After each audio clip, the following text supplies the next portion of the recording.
Dr. Sam Chang joins us this morning to discuss how his institution is managing cancer care during the COVID-19 pandemic. Dr. Chang is the Patricia and Rhodes Hart Professor of Urologic Surgery and Chief Surgical Officer at the Vanderbilt Ingram Cancer Center. Dr. Chang, how are things in Nashville right now?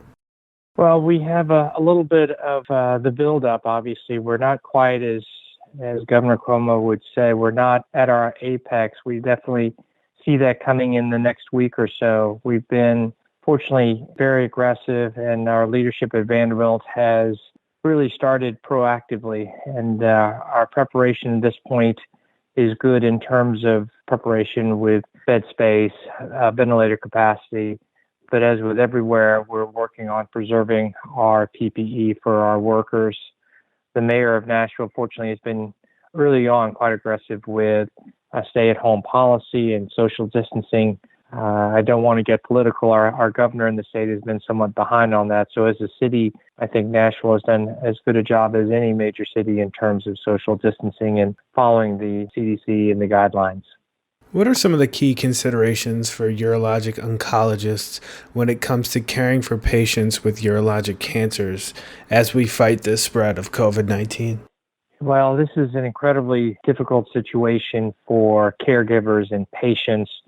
It's a combination of weighing the risks of the cancer, weighing the risks of therapy, and then weighing the risks of a possible infection with the COVID virus. You have a combination of issues. You have not only clinic visits to consider, but therapeutic visits such as intravesical therapy for bladder cancer. You have diagnostic evaluations such as prostate biopsies and cystoscopy. And you weigh that also with surgical therapy for certain cancers that are really more necessary than others. And then you worry then for the patients, not only as they come in, but balancing, well, what about if they did get an infection? There clearly is data that the perioperative risk of having a positive COVID infection really increases the perioperative morbidity associated with that procedure, and the risk of having a COVID infection during the time of convalescence really increases the likelihood of significant morbidity. Dr. Chang, how have you had to modify care plans for prostate, bladder, and kidney cancer patients at this point? Yeah, that's a really good question, and one that many different organizations and groups, health centers, have come up with a variation of recommendations. And it's a combination, like I've said before, of the risk of the disease, the risk of the therapy, and the risk of actually either transmission or receiving or actually getting infected with the virus. So let's start off with prostate cancer. Clearly, prostate cancer is one of our most common cancers that we treat, but we also know that the vast majority of patients really are those that are ones that, in all honesty, can have some delay without any significant issue or concern. And so when it comes to evaluation with new consultations or for follow-ups for patients with either PSAs that are elevated and or low-risk disease or even intermediate-risk disease, we are delaying these appointments for at least 8 to 12 weeks at this point, if not longer, especially for those patients who've already received therapy and or on active surveillance. For those patients then with high-risk disease, and by that I mean at least a Gleason 8 and above or a very elevated PSA, it's a combination of balancing, okay, do we have the capacity to perform surgery? We have the capability of accelerated radiation therapy and with SBRT, and our radiologists have actually, with the ASTRO guidelines, have actually moved forward with actually accelerating their doses of therapy. Their doses of therapy being patients can be temporized with use of androgen deprivation therapy for anywhere from 3 to 6 months. And so for certain areas that are obviously hardest hit, those are areas where all surgeries like this are actually not allowed and are not on the books for preservation of resources for those that are most ill with the virus. For those areas of the country that are canceling quote-unquote elective cases and are performing only urgent cases, then there is consideration of doing those high-risk prostate cancer patients in the operating room. But we personally at Vanderbilt have stopped doing that. And so the majority of these high-risk patients are either getting temporized for a period of time or receiving radiation therapy. That's prostate cancer. Importantly, and I think this is something that everyone needs to understand as well, is the role of prostate biopsy. And this is one where we have really had not much debate.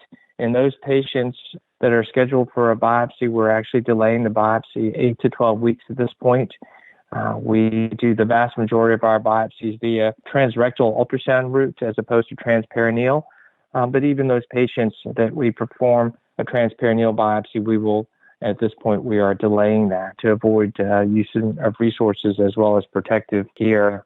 When it comes to bladder cancer is one that is definitely, there's been discussion with experts and leaders across the world on what's the best treatment options, what should we do for those patients with, in terms of an initial evaluation with gross hematuria, of pain, of retention, those types of things. The recommendation and the thought process has been these patients should go ahead and receive and undergo at least a diagnostic cystoscopy. Those patients early on in their disease course that have high-risk bladder cancer, the thought is then to proceed with their cystoscopies and their evaluation. For those patients with microscopic hematuria or with low-risk bladder cancer, then we and many have recommended delaying evaluation for at least 3 months. And that's something that we've also recommended. For intravesical therapy, for those patients with high-risk non-muscle invasive bladder cancer who are in the middle of their induction therapy, we have advocated proceeding with and continuing their intravesical therapy. However, anyone with maintenance therapy and or who have intermediate risk disease, we have actually not given the maintenance therapy. We have given higher risk, intermediate risk patients have proceeded with intravesical therapy, but again, it's one of those balancing acts, because in those patients as well, you need to understand and consider what about the issues and what about the role concerning whether or not they are elderly, which is the vast majority of these patients. And so we have to balance the threat of the cancer with the threat of an infection. And so for those patients with intermediate risk disease who are elderly or who have significant comorbidities, and the vast majority tend to have a combination of those, we have delayed therapy. For invasive disease, this has been a debate, again, amongst many individuals and institutions, but we have tended to, for those patients with muscle-invasive disease and or who have high-grade non-muscle-invasive disease, we have advocated proceeding with either a TURBT for the higher-risk patients or proceeding with cystectomy for invasive cancer patients or those with variant histologies or those who are quite symptomatic, understanding that also our preference for invasive disease would be to initiate neoadjuvant chemotherapy and avoid the use of significant PPE requirement and ventilator requirement and anesthesia requirement. And so our preference would be neoadjuvant chemotherapy followed by cystectomy down the line. But clearly, these patients are higher tier, are of the highest priority, and are those that we would consider proceeding with cystectomy, although neoadjuvant chemotherapy is our first choice. Then if you look at the third most common cancer that urologic oncologists and urologists treat, it would be kidney cancer. And for the vast majority of individuals with smaller renal masses, we have actually delayed initial consultation evaluation. For those with renal masses less than 4 centimeters, we have actually deferred biopsy. We have deferred initial evaluation of actually repeat scheduling of evaluation in a few months, and have saved resources in that way with the likelihood of developing something worse or metastatic being quite small. For those patients with larger lesions, greater than 7 centimeters, or who are symptomatic, we have advocated proceeding with and they are at the category of highest risk in proceeding with therapy, which would mean nephrectomy.